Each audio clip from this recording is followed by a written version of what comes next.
Yes baba. Mambo vipi? Poa sana. Tumeona Ogobi na akiwa pale kwenye mtandao akitrend pale. Yeah, pamoja na Kidosho ni Ambare ama Ambare. Mkewe Rapudo. Mali ya jirani we. Tamaa we. Shabani we. Mapenzi ni uwe sasa. Umekuwa na macho hii. Kumekuwa na cheche pale Ogobi na kuweza kulipa Ambare pesa zake.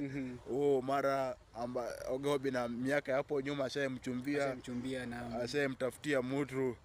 Je, hii brand ya Ogobi na iko vipi? Yeye kila mahali tu lazima akue na rabsha na mtu mahali. Si Mlamoa, si Ambare, alafu ako na kitu kinaitwa receipt. Unajua nini sasa, unajua nini? Kwanza mimi nasema hivi ya kwamba yani tu katika hali iliyo wazi katika life. Mfano wewe umeenda ushamtongoza mtu akakukataa mara ya kwanza, ya pili, ya tatu. Jambo ambalo huwa linafuata ni kati ya hizi mbili. Moja ni ima utamchukia ufute namba ama umchukie alafu na kisha umuundie sa enemies. Sisema kitu zaidi hapo.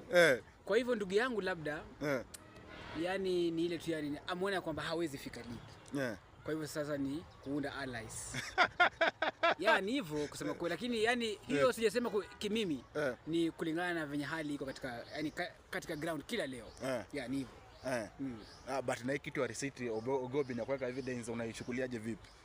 Yani kimimi naweza sema kwamba yani hiyo ni kwanza kudunisha brand. Vitu zingine yani haifai tu.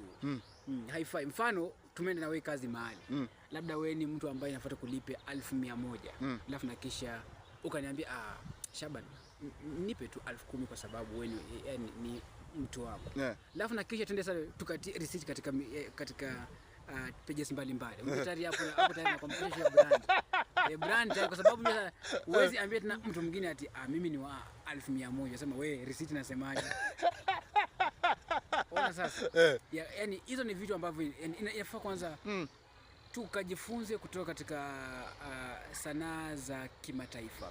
Mfano huko outside the country unaweza pata watu nakwambia beef iko wamegombana, lakini hakuna siku wataisema pesa ambayo ilikuwa chini. Umeona pesa yani pesa hapo yani amwezi guzia. Unasema tu huyu mbaya nini? Hata usafi utajangi pesa. Umeona wanaficha lakini pesa. Kwa sababu nini? Hiyo ni yani biashara personal. Ndio tusijeza huyu mbaya, msichana mbaya nini? Ana shape nini? Basi tukifika mahali ambapo tumetoana paka pesa. Juu hapo yani ni vita extra. Vita extra. Vimepita mpaka. Vimezidi. Na kama ni kiki ambayo ilikuwa labda anataka amefeli. Kiki wanga haitafutu hivyo. Haitafutu hivyo. Angeka yani labda kitu tofauti kisa sio kwenye pesa. Pesa nayo hawezi ipea kiki. Warudi darasani. Class hapa hivi watafute Mondi na Harmonize. Waone venye game inacheza. Shukran baba.